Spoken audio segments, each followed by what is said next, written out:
सिद्धाणं नमो वायर्याणं नमो वज्झायाणं नमो ये सव्वसाहुणम् ऐसो पंच नमुकारो सव्वपावपणासनो मंगलाणं च सव्वेसिं पढ़मं हवै मंगलम्।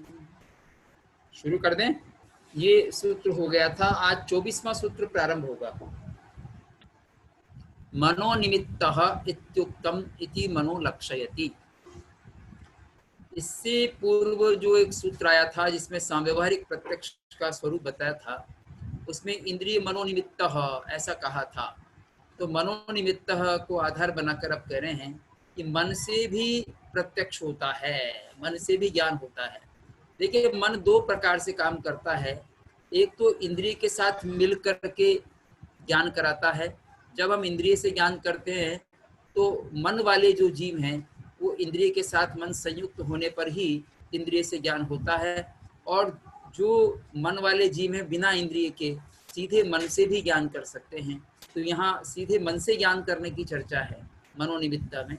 इत्युक्तम इति मनो लक्षयति, मन को लक्षित करके कहते हैं। मनो ये द्वितीय का एक वचन है यहाँ पर। सर्वार्थ ग्रहणम मनः, मनः जो है ये भी नपुंसकलिंग प्रथमा का एक वचन का रूप है। मनः, मनसी, मनांसी, इस तरह से रूप चलते हैं इसके। मनस शब्द है मूल में। सर्वार्थ ग्रहणम मनः, समस्त पदार्थों को ग्रहण करने का साधन बनता है मन। समस्त पदार्थों को ग्रहण करने का क्या मतलब है कि जो जैसे स्पर्शन इंद्रिय जिसको ग्रहण करती है, रसना इंद्रिय ग्रहण करती है, या घ्राणेन्द्रिय ग्रहण करती है, चक्षुरेंद्रिय ग्रहण करती है, श्रोत्रेंद्रिय ग्रहण करती है, उन सभी विषयों को मन भी ग्रहण करता है। इसलिए सर्वार्थ ग्रहणम मना दे दिया है। मन जो है समस्त पदार्थों को ग्रहण करता है। सर्वे न तो स्पर्शनादीनाम स्पर्शादिवत प्रतिनियता एव अर्था गृह्यन्ते अनेन इति सर्वार्थ ग्रहणम मनः। सर्वे न तो स्पर्शनादीनाम स्पर्शादिवत प्रतिनियता एव अर्था। सर्वे शब्द आया है प्रतिनियता एव अर्था के विशेषण के रूप में, सर्वनाम विशेषण के रूप में। सर्वे प्रतिनियता एव अर्था, ये प्रतिनियता अर्थता इनके लिए बताया है। न तो स्पर्शनादि नाम स्पर्शादिवत, जैसे स्पर्शन आदि जो इंद्रियां होती हैं उनके स्पर्श आदि नियत अर्थ होते, नियत विषय होते हैं। स्पर्शन का विषय क्या है? स्पर्श। रसना का विषय क्या है? रसन। घ्राण का विषय क्या है? गंध। और चक्षु का विषय है रूप, और श्रोत्र का विषय शब्द। इस तरह से नियत है प्रतिनियत अर्था। न तो स्पर्शनादिनाम स्पर्शादिवत प्रतिनियता एव अर्था गृह्यन्ते अनेनिति सर्वार्थ ग्रहणम मनः। लेकिन मन में क्या होता है कि मन जो है वो स्पर्शन आदि इंद्रियों के समान प्रतिनियत अर्थ को ग्रहण नहीं करता, बल्कि सर्वे एव अर्था गृह्यन्ते, सारे पदार्थ जो अन्य इंद्रियों के प्रतिनियत विषय हैं उन सबको भी मन ग्रहण करता है। एक बार पुनः समझ लें। इसमें इनका निषेध किया है, न तो स्पर्शनादिनाम स्पर्शादिवत प्रतिनियता एव अर्थाः। स्पर्शन आदि जो इंद्रियां हैं वो जिस प्रकार से स्पर्श आदि नियत विषयों को ही ग्रहण करती है, एव अर्था, अर्था यानी विषयाः पदार्थाः, पदार्थी विषय बनते हैं। तो प्रतिनियता नियत है, स्पर्शन का नियत है, स्पर्शन इंद्रिय का नियत है कि स्पर्श को ग्रहण करेगी, रसना इंद्रिय का नियत है कि वो रस को ग्रहण करेगी। इस प्रकार से उनके विषय नियत हैं, तो प्रतिनियत है, लेकिन उनके समान स्पर्शादि के समान नियत नहीं है इसके। ये तो सर्वे एव अर्था गृह्यन्ते, सर्वे सभी अर्थ ग्रहण किए जाते हैं अनेन इति। ये एव अर्था दोनों जगह ही लग रहा है। अनेन इति जिसके द्वारा ग्रहण किए जाते वो है सर्वार्थ ग्रहण मनः। इसलिए कहा समस्त पदार्थों को ग्रहण करता है वो मन है, ग्रहण करने का कारण बनता है, साधन बनता है। समस्त पदार्थों को, समस्त विषयों को ग्रहण करने का कारण बन जाता है मन। और इस मन को अनिंद्रिय भी कहा है और नो इंद्रिय भी कहा है। अनिंद्रियम इति नो इंद्रियम इति चोच्यते। इसको आगमों में और दार्शनिक ग्रंथों में अनिंद्रिय शब्द से भी कहा है, नो इंद्रिय शब्द से भी कहा है। श्रुतम अनिंद्रिय से तत्वार सूत्र में भी हमको दिखाई पड़ता है, श्रुत ज्ञान अनिंद्रिय का विषय होता है, और कहीं नो इंद्रिय शब्द का भी प्रयोग हमको दिखाई देता है। तो यहाँ एक ही साथ स्पष्ट कर दिया आचार्य श्री ने कि समस्त अर्थों को ग्रहण करने का साधन बनता है। समस्त अर्थ में 5 इंद्रियों के जो विषय, उन सबको, 5 इंद्रियां जिनको ग्रहण करती है उनको मन भी ग्रहण करता है। सर्वार्थम मन इति उच्यमाने आत्मनि अपि प्रसंग इति कर्णत्व प्रतिपादनार्थम ग्रहणम इत्युक्तम। सर्वार्थम मन इति उच्यमाने, अगर ऐसा कहते, सर्वार्थ ग्रहण मन के स्थान पर अगर ये पाठ होता, सर्वार्थम मन इति, समस्त अर्थ को, समस्त पदार्थ को ग्रहण करने वाला है। ग्रहण करना शब्द नहीं है, जानता है। मन, सर्वार्थम मन, इतना ही कहते, सर्वार्थम समस्त पदार्थ को मन ग्रहण करता है या मन जानता है। अगर ऐसा कहते, ग्रहण शब्द का प्रयोग नहीं करते, तो क्या समस्या होती? उस समस्या को उठा रहे हैं। सर्वार्थम मन इत्युच्यमाने, अगर ऐसा कहते तो आत्मनि अपि प्रसंग, आत्मा में भी ये प्रसंग चला जाता। तो वहां करण नहीं बनती, आत्मा तो करण नहीं है, मन करण है।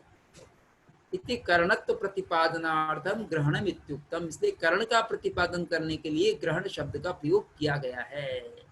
नहीं तो यहाँ सर्वार्थम मन इतना ही कह देते, बाकी इंद्रियों का जैसे कथन किया वैसे यहाँ पर उसी की अनुवृत्ति करते हुए सर्वार्थम मन, समस्त पदार्थों को मन जानता, ऐसा कर देते। तो इति उच्यमाने, ऐसा कहने पर आत्मनि अपि प्रसंग इति, आत्मा में भी प्रसंग चला जाता, क्योंकि आत्मा भी सबको जानता है। तो इसमें डिफरेंस क्या रहता, तो उसका अंतर बताने के लिए ही यहाँ करण दिखाना था मन को, और करण दिखाने के लिए ही ग्रहण शब्द का प्रयोग किया गया है। तो ग्रहण शब्द, करण कैसे बना? गृह्यते अनेन इति या गृह्यन्ते अनेन इति ग्रहणम। देखो, गृह्यन्ते अनेन इति, इससे पता लगता है कि ये करण बन रहा है। गृह्यन्ते अनेन इति ग्रहणम, ये ग्रहण है, साधन। लिप्त प्रत्यांत को यहाँ साधन के रूप में या करण के रूप में प्रयोग किया गया है। तो करण का प्रतिपादन करने के लिए ग्रहण शब्द का प्रयोग साथ में किया है। सर्वार्थ ग्रहणम मना। आत्मा तो कर्तेति नाति व्याप्ति, आत्मा तो करता है, इसलिए इसमें अति व्याप्ति नहीं होती ग्रहण की। आत्मा तो करता है, ये करण है। सर्वार्थ ग्रहणम च मनसा प्रसिद्धमेव, और मन का सभी पदार्थों को ग्रहण करने का साधन बनने में ये बात प्रसिद्ध ही है। मनसा सर्वार्थ ग्रहणम च प्रसिद्धमेव, मन का सर्व अर्थों को ग्रहण करना प्रसिद्ध ही है। कैसे प्रसिद्ध है? क्योंकि इनके पूर्व भी इस प्रकार का कथन हुआ है, जैसा कि तत्वार्थ सूत्र में वाचक मुख्य कहते हैं। ये उमा स्वाति या उमा स्वामी को वाचक मुख्य उपाधि थी इनकी, तो वाचक मुख्य शब्द से भी इनका कथन कर दिया जाता है। जैसा कि वाचक मुख्य ने कहा है, क्या कहा है तत्वार्थ सूत्र में? श्रुतम अनिंद्रियस्य, श्रुतम श्रुत ज्ञान, अनिंद्रियस्य, अनिंद्रिय का विषय होता है, अनिंद्रिय यानी मन, मन का विषय होता है श्रुत ज्ञान। तो मन के द्वारा श्रुत ज्ञान किया जाता है, ऐसा यहाँ पर विषय दे दिया है। श्रुतम अनिंद्रियस्य, मन का विषय बनता है श्रुत ज्ञान। श्रुतमिति ही विषयिणा विषयस्य निर्देशः, और यहाँ श्रुतमिति ही, श्रुत जो शब्द का प्रयोग किया गया है वो विषयिणा विषयस्य निर्देशः, विषय के द्वारा विषय का निर्देश किया गया है। यहाँ विषय क्या है? ये श्रुत यहाँ विषय बन रहा है। श्रुत विषय बन रहा है, किसका विषय बन रहा है? ये अनिंद्रिय का विषय बन रहा है, मन का विषय बन रहा है। तो विषयस्य निर्देशः किसके द्वारा है? विषयिणा, विषयी कौन है? आत्मा। आत्मा का यहाँ जो है, या कहे कि जो जानने वाला वो विषयी होता है, और विषय होता है जिसको जाना जा रहा है, वो विषय होता है। तो विषयिणा विषयस्य निर्देशः, यहाँ विषयी जो है अनिंद्रिय, अनिंद्रिय विषयी है, और विषय हो गया श्रुत ज्ञान, निर्देश कर दिया उसका। उपलक्षणम च श्रुतम मतिः तेन मति श्रुतियोर यो विषयः स मनसो विषय इत्यर्थः। अब एक बात हम समझ लेते हैं कि मन के द्वारा मति ज्ञान भी होता है और मन के द्वारा श्रुत ज्ञान भी होता है। कि मन के द्वारा जब पांचों इंद्रियों से हम जानते मन को साथ में रख करके तो मति ज्ञान होता है पहले, और मति ज्ञान के पश्चात श्रुत ज्ञान होता है। अब यहाँ बहुत बड़ा विषय बनता है सोचने का, क्योंकि जैन दर्शन में श्रुत ज्ञान सभी जीवों में स्वीकार किया है। कोई भी जीव दुनिया में ऐसा नहीं है, संसारी जीव, जिसमें श्रुत ज्ञान न होता हो। अब वो श्रुत ज्ञान अज्ञान रूप भी हो सकता है और सम्यक दृष्टि हो तो ज्ञान रूप भी हो सकता है, पर प्राय मिथ्या दृष्टि जीव अधिक हैं, उन्हीं की बहुलता है, तो इसलिए अज्ञान रूप ही होता है श्रुत ज्ञान। तो वो जो श्रुत ज्ञान अज्ञान रूप होता है वह बिना मन के भी होता है, मन का होना कोई आवश्यक नहीं है वहां पर। तो फिर वहां मन नहीं है तो कैसे होता है कि भाव मन होता है। भाव मन की उपस्थिति में वहां श्रुत ज्ञान हो जाता है।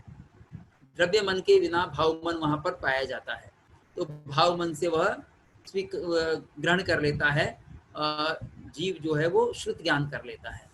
तो श्रुत ज्ञान एक इंद्रिय को, यानी श्रुत ज्ञान एक इंद्रिय जीव को भी होता है, दो इंद्रिय को भी होता है, तीन इंद्रिय को भी, चार इंद्रिय को भी, पांच इंद्रिय को, सबको श्रुत ज्ञान हो सकता है। पर मुख्यता जो है दी गई है वो मन वाले जीवों को दी गई है, क्योंकि हम जो है वो सुनते भी हैं, उस पर चिंतन भी करते हैं, उसको अपनाते भी हैं, अपना ज्ञान का विषय भी बनाते हैं, और सम्यक दृष्टि होने पर श्रुत ज्ञान उनके लिए ही मोक्ष का उपाय बनता है।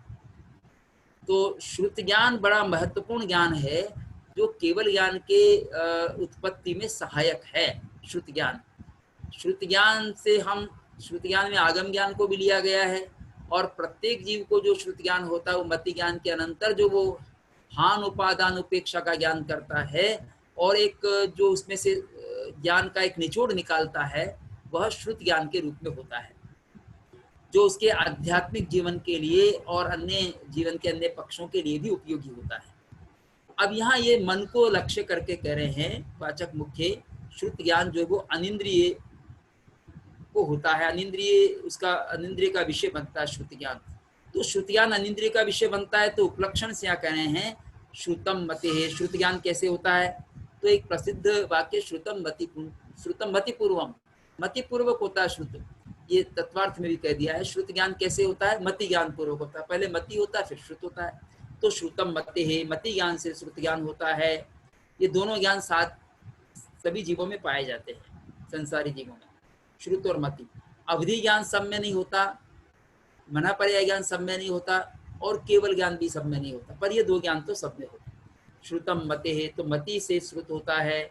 तेन, इसलिए मति श्रुतियोर यो विषय, मति और श्रुत ज्ञान का जो विषय होता है, सब मनसो विषय इत्यर्थ, वो मन का भी विषय हो जाता है। यानी कि मति से श्रुत ज्ञान हुआ तो मति ज्ञान भी जो है वो मन से होता है, और श्रुत ज्ञान भी मन से होता है। ये बात स्पष्ट हो जाती है। मति श्रुतियोर यो विषय, मति और श्रुत ज्ञान का जो विषय होता है वह मन का भी विषय बन जाता है, क्योंकि मन के द्वारा मति ज्ञान भी होता है और मन के द्वारा श्रुत ज्ञान भी होता है। इस तरह से श्रुत ज्ञान या कहें कि मन की जो ग्राहकता है वो व्यापक हो गई। एक तो मन की ग्राहकता पांच इंद्रियों से जो ज्ञान होता है उन सबको भी ग्रहण करता है, उसमें भी सहायक बनता है, और श्रुत ज्ञान में भी सहायक बनता है, तो इसकी व्यापकता हो गई। तो मति ज्ञान और श्रुत ज्ञान दोनों ही के जो विषय बनते हैं वो मन के भी विषय बनते हैं। आगे कहा है मति श्रुति और निबंधो द्रव्येषु सर्व पर्यायेषु। मति और श्रुत ज्ञान का जो निबंधन है, जो विषय है, वह सभी द्रव्यों में होता है, सभी द्रव्यों को जानता है। द्रव्येषु बहुवचन दिया है, एक द्रव्य को नहीं, सभी द्रव्यों को विषय करता है मति और श्रुत ज्ञान, लेकिन पर्यायों को सबको विषय नहीं करता, इसलिए असर्व पर्यायेषु। यहाँ संधि विच्छेद हो जाएगा, द्रव्येषु प्लस असर्व पर्यायेषु। समस्त पर्यायों को विषय नहीं करता, लेकिन समस्त द्रव्यों को विषय करता है। तो द्रव्य कौन से हैं? 6 द्रव्य माने गए हैं, धर्मास्तिकाय, अधर्मास्तिकाय, आकाशास्तिकाय, उद्गलास्तिकाय, जीवास्तिकाय और काल। ये सभी द्रव्यों को हम मति ज्ञान से जानते हैं और श्रुत ज्ञान से भी जान सकते हैं। अब मति ज्ञान से उनको साक्षात नहीं जानते हैं, पर श्रुत ज्ञान के द्वारा भी धर्मास्तिकाय आदि को हम जान लेते हैं, क्योंकि भगवान ने कहा है आगम में कहा गया है, आगम श्रुति ज्ञान है, उसके माध्यम से हम जान लेते हैं। आगम को हम पढ़ते हैं, पढ़ करके पहले तो हम अपनी इंद्रियों के माध्यम से ही ज्ञान करते हैं, फिर वो चूंकि उससे जो ज्ञान प्रकट होता है वो श्रुति ज्ञान हो जाता है। आगम से जो आविर्भूत ज्ञान हुआ है वो श्रुति ज्ञान का स्वरूप ग्रहण कर लेता है। पहले इंद्रियों से हम पढ़ते हैं, अक्षरों को जानकारी करते हैं, पर उससे हमारे आत्मा में ज्ञान प्रकट होता है, वो श्रुति ज्ञान का स्वरूप ग्रहण कर लेता है। पहले मति ज्ञान, फिर श्रुति ज्ञान। द्रव्येषु असर्व पर्यायेषु, समस्त पर्यायों को जानता है, लेकिन समस्त पर्यायों को नहीं जानता। धर्मास्तिका आदि द्रव्यों को जानता तो है, पर धर्मास्तिका आदि द्रव्यों की पूरी पर्यायों को नहीं जानता। तो धर्मास्तिकाय को इस रूप में जान लेता है कि धर्मास्तिकाय नाम का द्रव्य पूरे लोक में व्याप्त है, क्योंकि वो गति में सहायक बनता है। इस तरह से हम अनुमान से जानते, प्रत्यक्ष से नहीं जानते।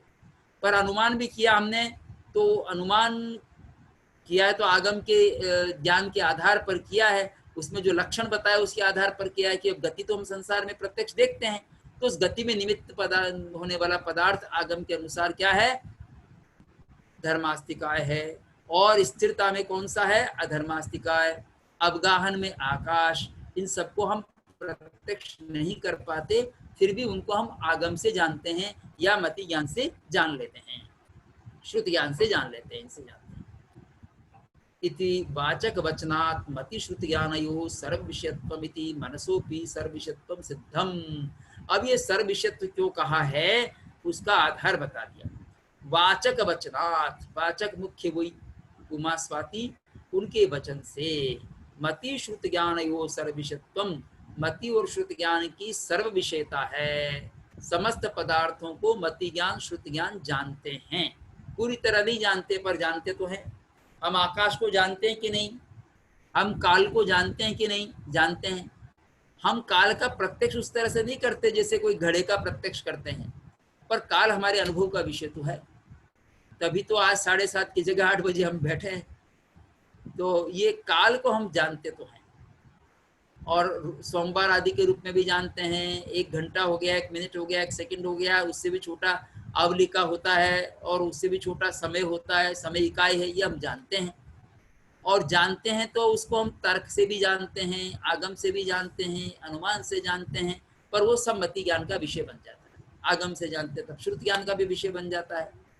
तो मति और श्रुति ज्ञान जो है सभी विषयों को, सभी द्रव्यों, सभी द्रव्य जो विषय बन जाते हैं मति श्रुति ज्ञान के। सर्व विषयत्वम, समस्त को विषय करता है। मनसोपि सर्व विषयत्वम सिद्धम, इसलिए मन का भी सर्व विषयत्व सिद्ध है, वो भी सबको विषय कर लेता है। मन भी, मन एक काम और करता है, जब हम निद्रा अवस्था में होते हैं तब बाकी इंद्रियां तो काम नहीं करती, लेकिन मन काम करता रहता है।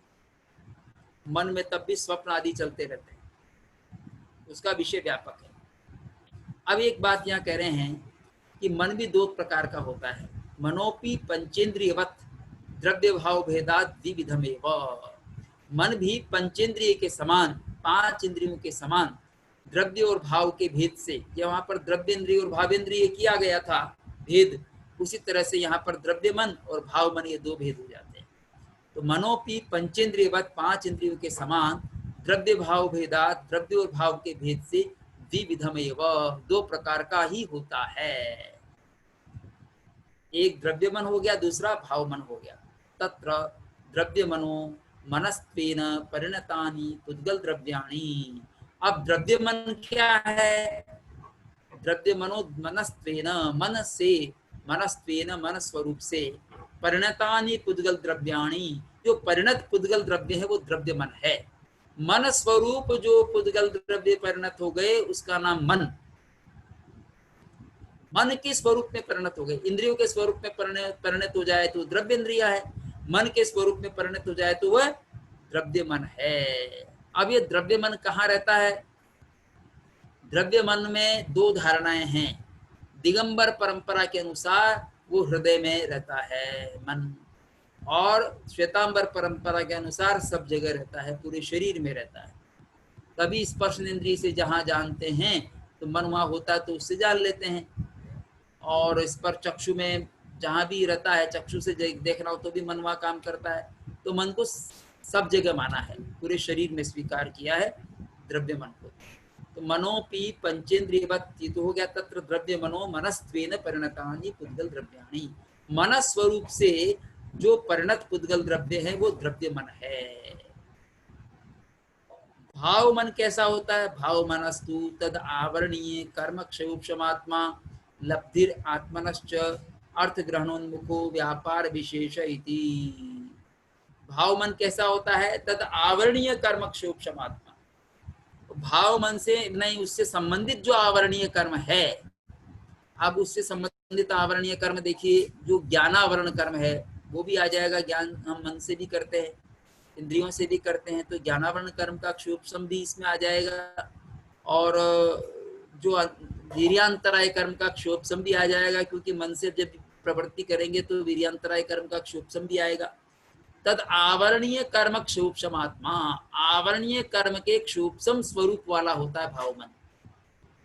उसको आवरित करने वाले ज्ञानावरण कर्म के क्षोभसम से क्षोभसम स्वरूप होता है भाव मन। क्षोभसम स्वरूप ही भाव मन होता है, जिसको लब्धि, वहां लब्धि और उपयोग रूप में कहा था, तो यहाँ लब्धि कह दिया है आगे। क्षोभसम आत्मा लब्धि ये कह दिया। तद आवरणीय कर्म क्षोभसम स्वरूप वाला जो वो लब्धि होता है, भाव मन में भी लब्धि हो गया। आत्मनश्च अर्थ ग्रहणोन्मुखो व्यापार विशेष इति, ये उपयोग हो जाएगा। आत्मनश्च और आत्मा का अर्थ ग्रहणोन्मुखो व्यापार विशेष, अर्थ को जानने के लिए उन्मुख जो व्यापार विशेष है वह उपयोग रूप भावमन हो जाएगा। तो इस तरह से भावमन और द्रव्य मन दो प्रकार के भेद मन के भी कर दिए हैं। देखिए, मन के बारे में भी जैन दर्शन में बहुत चिंतन हुआ है, दूसरे दर्शनों में भी हुआ है, लेकिन जैन दर्शन में भी बहुत हुआ है। और मन की चर्चा आगमों में, विशेष आवश्यक भाष्य आदि में मिलती है, आगमों में भी प्राप्त होती है। ननु अत्यल्पम इदम उच्यते इंद्रिय मनोनिमित्त इति। हाँ, अब एक प्रश्न उठा रहे हैं, बड़ा महत्वपूर्ण प्रश्न उठा रहे हैं। ये सूत्र तो हो गया, आगे के सूत्र की भूमिका है। ये सूत्र तो 24 लिख दिया, यहाँ पर तो पूर्ण हो गया। आगे के सूत्र की भूमिका दे रहे हैं। ननु अत्यल्पम, निकलेगा इसमें से, ननु अत्यल्पम इदम उच्यते, ये बहुत ही थोड़ा कहा जा रहा है। इंद्रिय मनोनिमित्त इति, आपने जो निमित्त बताए हैं, इंद्रिय और मन को निमित्त बता दिया ज्ञान में, इंद्रिय जन्य ज्ञान में, मनोजन्य ज्ञान में इनको निमित्त बता दिया। बहुत कम आपने हेतु बताए हैं, या इसके जो निमित्त है वो कम बताए हैं। अन्यदपि ही चक्षुर्ज्ञानस्य निमित्तम अर्थ आलोकश्च इति अस्ति यदाहु। अन्यदपि, और भी निमित्त होते हैं, जैसे चक्षुर्ज्ञानस्य, चक्षु से होने वाला जो ज्ञान है उसका निमित्त क्या होता है?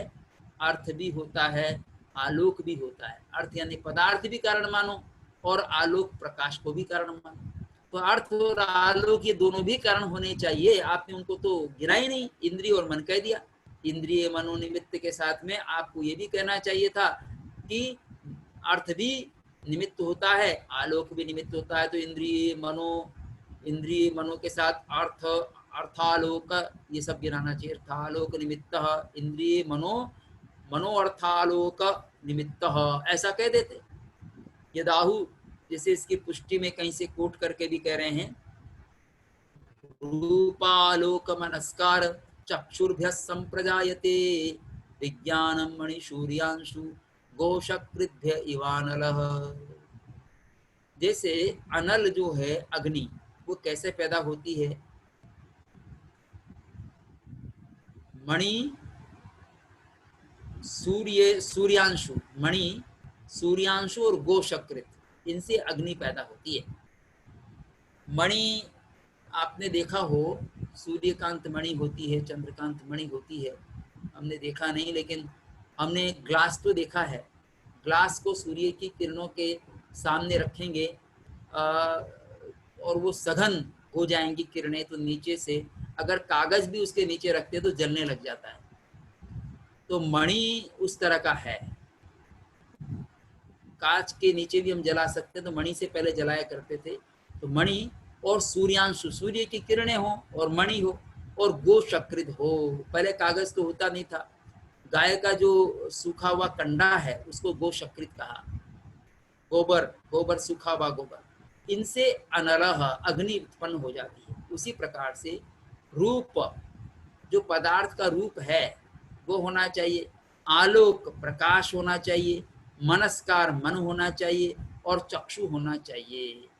तो रूप, जो रूपी पदार्थ है वो उसका रूप कह दिया है, रूप आलोक मनस्कार चक्षुर्भ्य विज्ञानम संप्रजायते, इनसे ज्ञान उत्पन्न होता है। चक्षु से होने वाला जो ज्ञान है वो वस्तुतः इन सब से उत्पन्न होता है। पहले पदार्थ का रूप हो, अगर वो दिखने योग्य नहीं हो पदार्थ तो कैसे हम जानेंगे। आलोक भी होना चाहिए, प्रकाश भी अंधेरे में दिखेगा नहीं, और मन भी होना चाहिए उस तरफ देखने के लिए, और चक्षु भी होना चाहिए। इन सबसे मिलकर के विज्ञानम संप्रजायते, विज्ञान प्रकट होता है, उत्पन्न होता है। किसकी भांति? मणि सूर्यांशु गो सकृद्भे इवानलः, जैसे मणि सूर्यांशु सूर्य की किरण और गो सकृत कंडा, इन सब से मिलकर के अनल उत्पन्न हो जाता है, अग्नि उत्पन्न हो जाती है। उसी तरह से इन सब के मिलने पर विज्ञान उत्पन्न होता है, ज्ञान उत्पन्न होता है, इंद्रियजन्य ज्ञान या मनोजन्य ज्ञान। तो इस बात को लेकर के जवाब देते हैं सूत्र में, नेक्स्ट में इत्यत्राह, इस संबंध में कहा, क्या कहा? नार्थालोकौ ज्ञानस्य निमित्तम अव्यतिरेकात्, अर्थ और आलोक ज्ञानस्य निमित्तम, नार्थालोकौ ज्ञानस्य निमित्तम अव्यतिरेकात्, अर्थ और आलोक ज्ञान के निमित्त नहीं है। नार्थालोकौ, न प्लस अर्थ प्लस आलोक, इनका द्विवचन कर दिया, अर्थश्च आलोकश्च इति अर्थालोकौ। तो अर्थ और आलोक यानी पदार्थ और प्रकाश, ये दोनों ज्ञान के निमित्त नहीं हैं। बड़ी अलग तरह की बात कह दी। सारे दर्शन जितने और हैं, चाहे बौद्ध दर्शन हो चाहे न्याय दर्शन हो, वो प्रकाश को भी कारण मानते हैं और पदार्थ को भी कारण मानते हैं। पदार्थ होगा तब ज्ञान होगा, पदार्थ नहीं है तो ज्ञान कैसे कर लेंगे? पदार्थ के होने पर ज्ञान होता है, प्रकाश के होने पर ज्ञान होता है, तो बिना पदार्थ के बिना प्रकाश के तो ज्ञान कर ही नहीं सकते, बहुत मुश्किल है। फिर इसका खंडन कैसे कर रहे हैं जैन दार्शनिक, इतनी हिम्मत कैसे जुटा रहे हैं? उसकी हिम्मत जुटा रहे हैं, देखिए आप तर्क जैन दार्शनिकों के। ना अर्थालोको ज्ञान से निमित्तम, अर्थ और आलोक ज्ञान के निमित्त नहीं है। क्यों? अव्यतिरेकात, क्योंकि इनमें व्यतिरेक नहीं पाया जाता है। अव्यतिरेकात, व्यतिरेक नहीं होने से। अब व्यतिरेक और अन्वय तो हमने पहले सुने हैं, पढ़े भी हैं। तो अन्वय क्या है? एक के होने पर दूसरे का होना अन्वय कहलाता है, एक के नहीं होने पर दूसरे का नहीं होना व्यतिरेक कहलाता है। तत्सत्वे तत्सत्वम अन्वयः, और तत् असत्वे तस्य असत्वम, ये व्यतिरेक होगा। जैसे अग्नि के होने पर धूम का होना,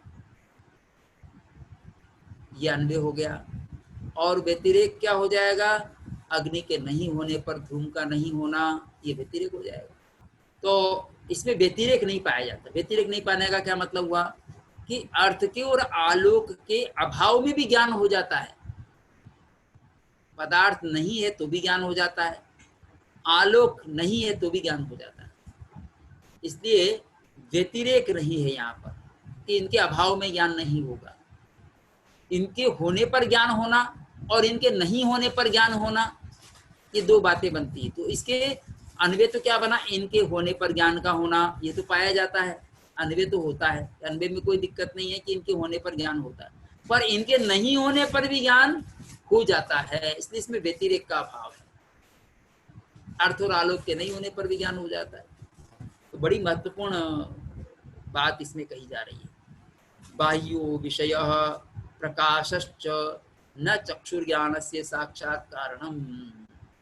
बाह्य विषय जो है पदार्थ, जिसको अर्थ कह दिया है, और प्रकाशश्च, और प्रकाश, न चक्षुर ज्ञान से साक्षात कारण, चक्षु ज्ञान के साक्षात कारण नहीं है। अब देखिए हेमचंद्र सूरी यहाँ पर कारण तो मान रहे हैं, इनको कारण तो मान रहे हैं, पर साक्षात कारण नहीं मान रहे हैं। सामान्य कारण मान रहे हैं। और मान भी सकते हैं इसलिए कि यहाँ पर अन्वय में तो इन्होंने खंडन नहीं किया, नहीं तो अन्वय व्यतिरेक दोनों का अभाव बता देते। पर अब व्यतिरेकात, व्यतिरेक के अभाव में भी ज्ञान हो जाता है, अन्वय होने पर तो ज्ञान होता है। तो बाह्यो विषय प्रकाशश्च न चक्षु ज्ञान से साक्षात कारण, चक्षु ज्ञान के साक्षात कारण नहीं है। तो कैसे है यह कारण? कारण किस प्रकार के है? देश कालादिवत्तु व्यवहित कारणत्वम न निवार्यते, कि देश काल आदि के समान इनकी भी कारणता मानी जा सकती है। जैसे हम ज्ञान करते हैं तो स्थान, कोई स्थान पर वस्तु होती है वो देश है, और जिस काल में जानते हैं वो काल है। तो जैसे हम घट रखा हुआ है, जिस क्षेत्र में रखा हुआ है उस क्षेत्र में जानते हैं, और जिस काल में रखा हुआ उस काल में जानते हैं। प्रातः काल भी जान सकते हैं, मध्य काल भी जान सकते हैं, मध्याह्न काल में भी और अपराह्न में भी जान सकते हैं। तो हम काल में जानते हैं, देश में भी जानते हैं, लेकिन देश और काल सामान्य कारण है, इनका उल्लेख करने की आवश्यकता नहीं है। तो देश कालादि वस्तु, देश काल आदि के समान तो व्यवहित कारणत्वम, इनकी व्यवहित कारणता है, यानी साक्षात कारण नहीं है, परोक्ष कारणता है, सामान्य कारणता है। व्यवहित कारणत्वम न निवारित, इनकी व्यवहित कारणता का निवारण नहीं किया जा सकता। व्यवहित का मतलब और साक्षात का मतलब क्या है? यहाँ व्यवधान युक्त को व्यवहित कहते हैं। वैसे व्यवधान युक्त तो परोक्ष हो गया, परोक्ष कारणता है इनकी, और इनकी साक्षात कारणता है। साक्षात कारण नहीं है, परोक्ष रूप से कारण माने जा सकते, उसका निवारण नहीं किया सकता, उसका खंडन नहीं किया जा रहा है। अब आगे बता रहे हैं, ज्ञानावरणादि क्षयोक्षम सामग्र्याम आरादुपकारित्वेन अंजनादिवत् चक्षुरुपकारित्वेन चाभ्युपगमात्। ज्ञानावरणादि क्षयोक्षम सामग्र्याम, ज्ञानावरण आदि कर्म से जो क्षयोपशम होता है, उस क्षयोपशम सामग्री में आरात माने दूर से, नजदीक और दूर दोनों अर्थ होते हैं, या दूर से, उपकारित्वेन उपकारी होने से इनकी कारणता तो मानी जाएगी। कैसे? उदाहरण दे रहे हैं, अंजनादिवत चक्षुरुपकारित्वेन, जैसे चक्षु से हम देखते हैं, लेकिन चक्षु में अंजन लगा दिया जाए तो चक्षु ठीक काम करने लगती है, और उसमें वो निमित्त बन जाता है अंजन, उसी प्रकार का निमित्त है।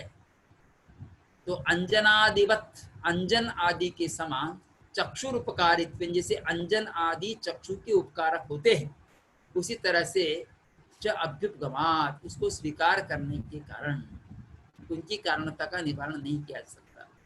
तो मूल तो जैन दार्शनिकों का ये है कॉन्सेप्ट कि हमको जो ज्ञान होता है वो ज्ञानावरण कर्म के क्षयोपशम से होता है।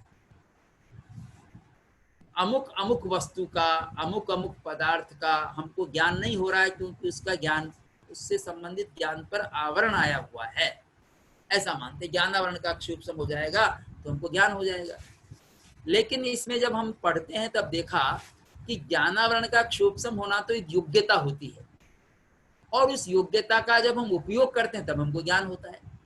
तो ज्ञानावरण का क्षयोपशम होना तो योग्यता हुआ, उसके होने मात्र से ज्ञान नहीं होता, लेकिन योग्यता मिल जाती है। जब उपयोग करेंगे, ज्ञान का ज्ञानोपयोग करेंगे तब हमको ज्ञान होगा, दर्शनोपयोग करेंगे तब सामान्य होगा, सामान्य ज्ञान, और ज्ञानोपयोग से विशेष ज्ञान हो जाएगा उसका। तो ज्ञानावरणादि क्षोपसम सामग्र्याम, ज्ञानावरणादि के क्षोपसम की सामग्री में आराध उपकारित्व, दूर से वो भी उपकारक बन जाते हैं, ये पदार्थ भी क्षोपसम योग्यता के बाद जब हम ज्ञान करते हैं तब किसके समान उपकारक बन जाते हैं? अंजन आदिवत चक्षुर उपकारित्व, अंजन आदि जैसे चक्षु के उपकारक बन जाते हैं, वैसे चाप्युपगमात, उस तरह से स्वीकार करने के कारण इनकी भी कारणता तो मानी जा सकती है। उतः पुनः साक्षात न कारणत्व मित्याह, तो ऐसा क्यों कह रहे हैं कि साक्षात कारणता नहीं है? कारणता तो है पर साक्षात कारणता नहीं है। तो साक्षात कारणता नहीं है, इसके पीछे क्या कारण है? उतः पुनः साक्षात न कारणत्वम इति आह, उसके स्पष्टीकरण में कहते हैं अव्यतिरेकात्, अव्यतिरेकात्, व्यतिरेक के न होने से या अव्यतिरेक के होने से। तो अव्यतिरेक, अव्यतिरेक का क्या मतलब है यहाँ? व्यतिरेका भावात, व्यतिरेक का अभाव होने से। व्यतिरेक का भाव क्या है उसको आगे बता रहे हैं। न ही तद्भावे भाव लक्षणों अन्वय एव हेतु फल भाव निश्चय निमित्तम अपितु तदभावे अभाव लक्षणों व्यतिरेकोपि। जैसा अभी हमने देखा था ना, अभी चर्चा की थी कि उस एक के होने पर दूसरे का होना, ये तो हुआ अन्वय, और एक के नहीं होने पर दूसरे का नहीं होना व्यतिरेक होता है। तद्भावे भाव लक्षणों अन्वय एव, न ही तद्भावे उसके होने पर भाव लक्षण उसका होना अन्वय अन्वय होता है हेतु फल भाव निश्चय निमित्तम, क्योंकि हेतु फल भाव निश्चय निमित्तम, हेतु और उसका हेतु का फल होना, इसमें निश्चय निमित्तम नहीं, निश्चय निमित्तम वही निश्चय निमित्त नहीं है, अपितु और दूसरा भी निमित्त होता है, तद अभावे अभाव लक्षणों व्यतिरेको, ये भी निमित्त होता है, अपितु तद अभावे उसका अभाव होने पर अभाव लक्षणों अभाव का पाया जाना, ये व्यतिरेक भी निमित्त हुआ करता है। इसलिए दोनों तरह से देखा जाता है। जब हम अनुमान पढ़ेंगे तब अनुमान में तथोपपत्ति और अन्यथानुपत्ति दो तरह से हम अनुमान वाक्य का प्रयोग करेंगे, हेतु का प्रयोग करेंगे, तथोपपत्ति और अन्यथानुपत्ति के रूप में। तो यानी हम अन्वय रूप में भी देखते हैं और व्यतिरेक रूप में भी देखते हैं, तो उसमें सर्टेनिटी हो जाती है, निश्चितता हो जाती है। कारण कार्य भाव को हम जान लेंगे तो कारण कार्य भाव का ज्ञान इसी तरह से कर सकते हैं कि इसके होने पर होना और इसके नहीं होने पर नहीं होना, तब हम कारण कार्यता ठीक से जानेंगे। अगर होने पर होना हुआ और नहीं होने पर नहीं होना हुआ तो वो कारण पक्का है, पर कुछ ऐसे भी कारण होते हैं उसके होने पर हो जाता है और नहीं होने पर दूसरे कारण से हो जाता है। जैसे हम सब्जी में खटाई देते हैं तो हम नींबू की खटाई दे दी तो नींबू की खटाई से खट्टी हो गई सब्जी, पर टमाटर की भी खटाई से खट्टी हो सकती है, स्वाद अलग होगा पर खटाई तो आ जाएगी। या अमचूर की खटाई से कई खटाई दे सकते हैं। तो खटाई के जितने साधन हैं उनमें अलग अलग खटाई से भी खटाई आ जाएगी, तो उसके अभाव में खटाई नहीं आएगी ऐसा हम नहीं कह सकते। एक के अभाव में, नींबू के अभाव में खटाई नहीं आएगी ऐसा नहीं कह सकते। हम टमाटर से खटाई ला सकते हैं, हम अमचूर से खटाई ला सकते हैं, तो वहां पर अभाव व्यतिरेक हेतु नहीं बना, यानी व्यतिरेक घटित नहीं हो रहा। अन्वय तो घटित हो रहा है कि नींबू डालने पर खटाई आ जाएगी, पर नींबू नहीं डालेंगे तो खटाई नहीं आएगी ऐसा नहीं होगा, पर खटाई नहीं डालेंगे तो खटाई नहीं आएगी ऐसा कह सकते हैं। सामान्य रूप में यह अन्वय और व्यतिरेक दोनों तब बनेंगे, खटाई डालने पर सब्जी में खटाई आ जाएगी, खटाई नहीं डालेंगे तो खटाई नहीं आएगी, ये बन जाएगा। व्यतिरेक भी बन गया और अन्वय भी बन गया। तो ये दोनों बनना चाहिए कि इन पदार्थों के होने पर ज्ञान होना चाहिए, ये तो अन्वय हुआ। पदार्थ और आलोक के होने पर, इनके नहीं होने पर नहीं होना चाहिए, ये भी बनना चाहिए, पर ऐसा देखा नहीं जाता। ये दोनों नहीं होने पर भी हमको ज्ञान हो जाता है, इसी को अब समझा रहे हैं। न चासौ अर्थालोकयोर हेतु भावे अस्ति, न चासौ अर्थालोकयोर हेतु भावे अस्ति। ये बात जो व्यतिरेक है वो असौ, असौ यानी व्यतिरेक, अर्थालोकयो अर्थ और आलोक में हेतु भाव रूप में न अस्ति, हेतु भाव रूप में ये नहीं है। इसके नहीं होने पर नहीं होना ऐसा नहीं पाया जाता है। कैसे? मरु मरीचिकादौ जलाभावेपि जल ज्ञानस्य, मरु मरीचिका आदि में, मरु मरीचिका क्या है? रेगिस्तान। रेगिस्तान में हमको दूर से जल दिखाई पड़ता है, दूर से जल दिखाई पड़ता है रेगिस्तान में। तो मरु मरीचिका आदौ, मरु मरीचिका आदि में, ये मरीचिका जो हमको जल दिखाई पड़ना है ना वो मरीचिका है। रेगिस्तान में जब गर्मी पड़ती है तो दूर से लगता है कहीं सरोवर भरा हुआ है, तालाब है, पानी है खूब सारा, ऐसा नजर आता है। और सड़क पर भी कभी कभी नजर आ जाता है, दूर से हम देखते हैं तो सड़क पर भी पानी नजर आ जाता है गर्मी के दिनों में, पर होता नहीं है। तो पदार्थ के अभाव में भी ज्ञान हो गया ऐसा बताना चाह रहे हैं। मरु मरीचिका आदौ, मरु मरीचिका आदि में जलाभावे भी, जल का अभाव होने पर भी जल ज्ञानस्य, जल का ज्ञान दिखाई पड़ता है। हालांकि वो ज्ञान गलत है पर जल ज्ञान होता तो है। यहाँ तो इन्होंने गलत का उदाहरण दे दिया, आगे सही का भी देंगे। वृषदंशादीनां चालोका भावेपि सांद्रतम तमः पटल विलिप्त देशगत वस्तु प्रतिपत्तिश्च दर्शनात्। वृषदंशादीनां चालोका भावी, वृषदंश से यहाँ जो ऐसे जीव हैं तो रात्रि में आलोक के अभाव में भी देख लेते हैं, उनकी गणना की गई है। वृषदंश आदि नाम, वृष से हम यहाँ जो जैसे उल्लू है, चमगादड़ है, सर्प है, ये अंधेरे में भी देख लेते हैं। और दूसरे ऐसे और भी प्राणी हो सकते हैं जिनको रात्रि में भी दिखाई पड़ता है। उल्लू को तो दिखाई पड़ता है रात्रि में, दिन में नहीं दिखता, रात्रि में दिखता है। तो वृषदंशादि नाम, वृषदंश से उन जीवों का ग्रहण किया है इस शब्द में जो जीव रात्रि में देख लेते हैं। मच्छर आदि भी रात्रि में पहुंच जाते हैं इधर से उधर, और रात में जब हमारे शरीर पर बैठ जाते हैं, उनको हो सकता है उनको भी दिखता हो, दंश से वो डंस मार देते हैं। आलोकाभावे भी, बाहर प्रकाश नहीं होता फिर भी उनको दिखाई पड़ता है। सांद्रतम, तम भी कैसा होता है? सांद्रतम, सांद्रतम यानी का मतलब अत्यधिक सांद्र, सघन, अत्यधिक सघन को सांद्रतम कह दिया। और तमह ये अंधकार का सूचक है, तमस शब्द है अंधकार का, उसका तमह। पटल, सांद्रतम तमह पटल, अंधकार का जो पटल है, समुदाय है, वो सांद्रता में अत्यधिक सघन है, तमह पटल। विलिप्त, उससे लिप्त है।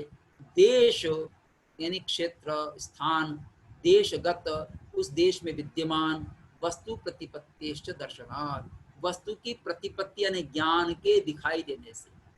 ऐसे जीवों को सांद्रतम, एकदम अंधेरा, घोर अंधेरा है, मामूली अंधेरा नहीं है। मामूली अंधेरे में तो हम भी देख लेते हैं, गाय भैंस भी देख लेती मामूली अंधेरे में, तो पर एकदम सघन अंधकार जिसमें हमको 1 मीटर दूर भी कुछ नजर ना आवे, वहां भी उनको दिखाई पड़ जाता है, उल्लू को दिखाई पड़ जाता है। तो सांद्रतम तमह पटल विलिप्त देशगत, ऐसे स्थान में विद्यमान। वस्तु प्रतिपत्तिश्च, वस्तु के ज्ञान से, ज्ञान के दिखाई देने से ऐसा सिद्ध होता है कि आलोक के अभाव में भी ज्ञान हो सकता है कुछ प्राणियों को, और कुछ प्राणियों को बाहर ही नहीं, योगियों को भी होता है।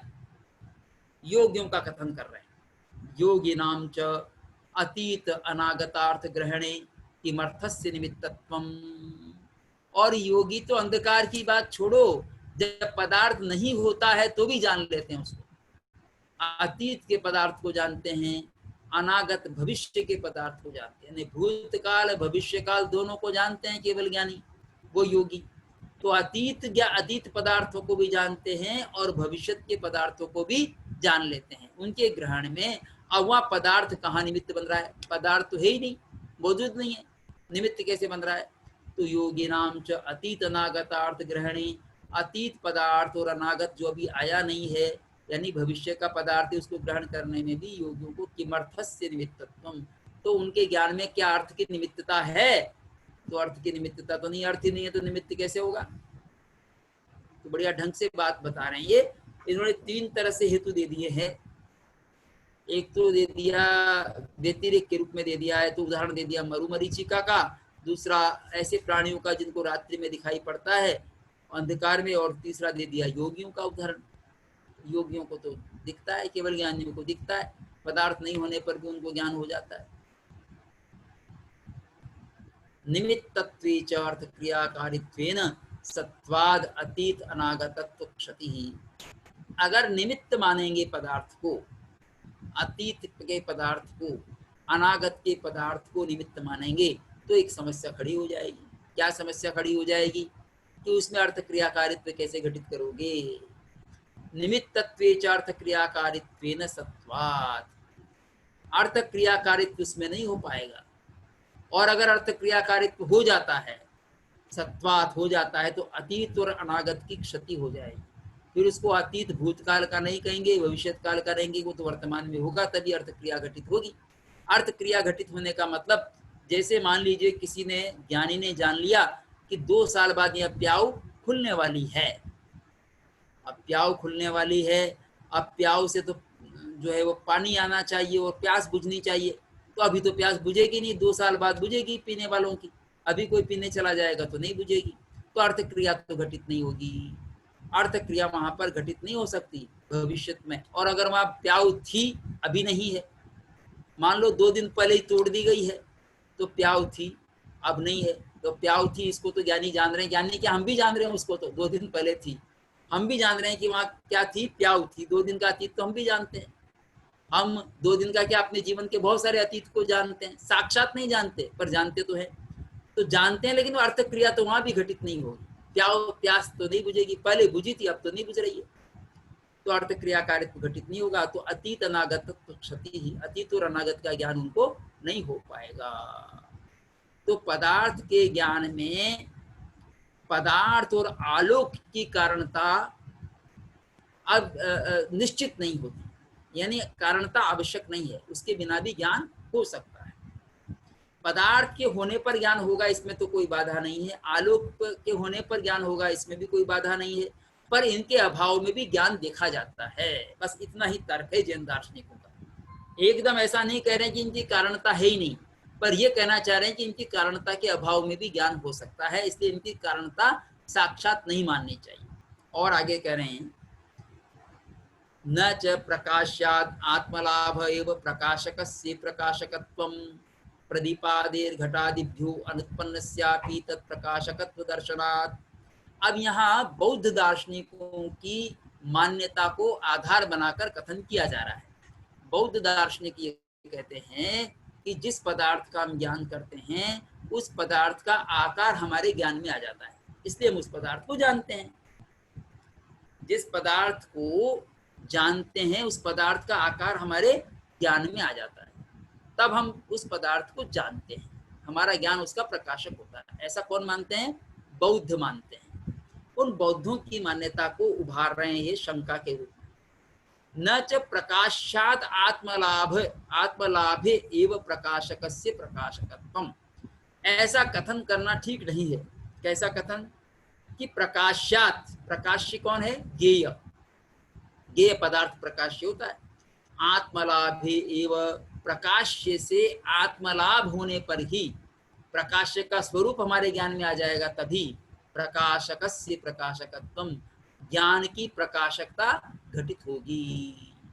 ज्ञान की प्रकाशकता तभी घटित होगी जब प्रकाश्य गेय पदार्थ का आकार आत्मलाभ उस ज्ञान में आ जाएगा।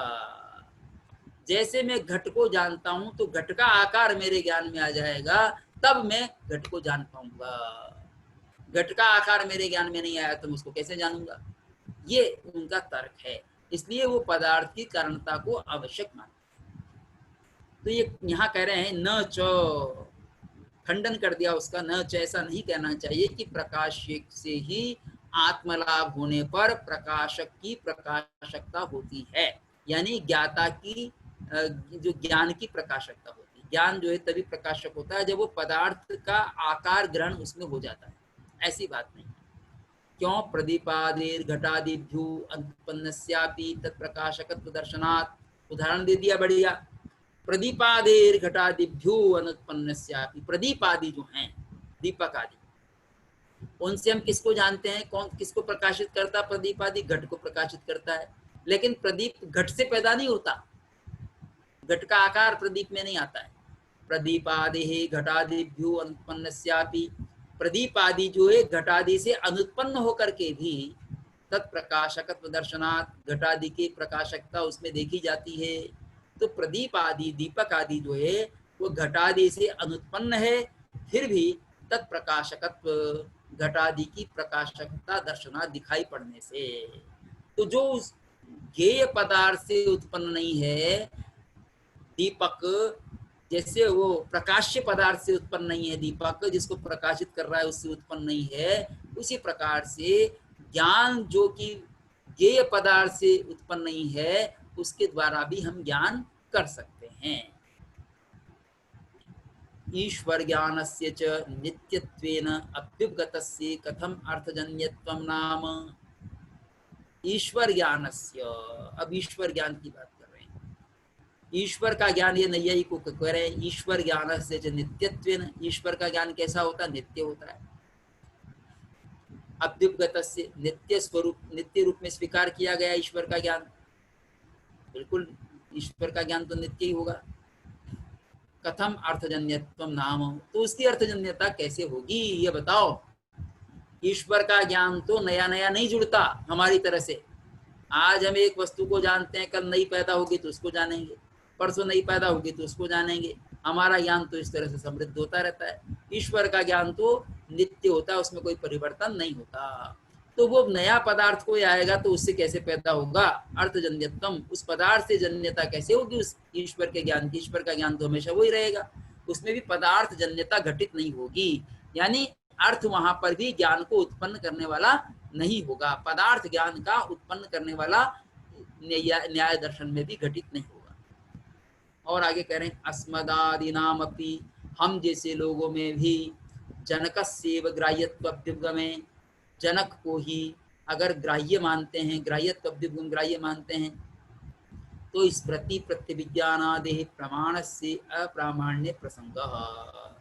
अब इन्होंने उदाहरण दिया है कि जो अगर ज्ञेय पदार्थ से ही ज्ञान में आकार आने से वो ज्ञेय पदार्थ ज्ञान को उत्पन्न करता है, ऐसा अगर मानते हैं, तो जनकस्यैव ग्राह्यत्वभ्युपगमे, अगर जनक, ज्ञान के जनक, ग्राह्य पदार्थ, ज्ञान का जनक जो पदार्थ है वही ग्राह्य रूप में अगर स्वीकार करें, तो ज्ञान को उत्पन्न करने वाला, जैसे घट है, घट को जान रहे हैं तो घट हमारे ज्ञान को पैदा करता है, ये जनक हो गया घट, घट हमारे ज्ञान का जनक हो गया। और वही ग्राह्य भी बनता है, घट का आकार आया तो ज्ञान पैदा हुआ और उसी से हम घट को जानते हैं। उसको ग्राह्यत्व में, ग्राह्य रूप में स्वीकार करने पर क्या होगा? जैन दर्शन में स्मृति और प्रतिविज्ञान का भी प्रामाण्य सिद्ध नहीं होगा। स्मृति प्रतिविज्ञानादि प्रमाण से, स्मृति प्रतिविज्ञानादि जो प्रमाण हैं उनकी भी अप्रमाणता का प्रसंग आ जाएगा। क्यों? क्योंकि स्मृति जब होती है तब सामने पदार्थ नहीं होता। स्मृति तो हम बहुत दूर बैठ करके भी कर सकते हैं। कोई भारत का निवासी अमेरिका चला गया तो भारत की स्मृतियां सुना सुना करके और सबको मंत्रमुग्ध कर देगा, लेकिन सामने कुछ नहीं है, स्मृतियां हैं उसके दिमाग में, पदार्थ तो कुछ नहीं। तो ज्ञान तो पैदा हो गया, बिना पदार्थ के भी पैदा हो गया स्मृति। और प्रतिविज्ञान, प्रतिविज्ञान में यद्यपि पदार्थ होता है पर स्मृति वाला नहीं होता। प्रतिविज्ञान में सामने पदार्थ होता है, उसको पहचानते हैं, पर स्मृति ज्ञान वही है इस रूप में कहना मुश्किल होता है। तो प्रतिविज्ञान स्वरूप ज्ञान ही प्रकट नहीं होगा, और प्रतिविज्ञान है और पदार्थ है तो उसका प्रत्यक्ष तो मान सकते हैं, लेकिन प्रतिविज्ञान नहीं मान सकते। प्रत्यक्ष तो पदार्थ के होने पर हो जाएगा, लेकिन प्रतिविज्ञान में स्मृति की अनुपस्थिति में प्रतिविज्ञान नहीं होता। तो स्मृति भी वहां रहती है, पदार्थ भी रहता है। इन दोनों को ही कह दिया इन्होंने, स्मृति प्रतिविज्ञानादि प्रमाणस्य अप्रामाण्य प्रसंग। इनकी प्रमाण, इन दोनों प्रमाणों की के अप्रामाण्य का प्रसंग आ जाएगा।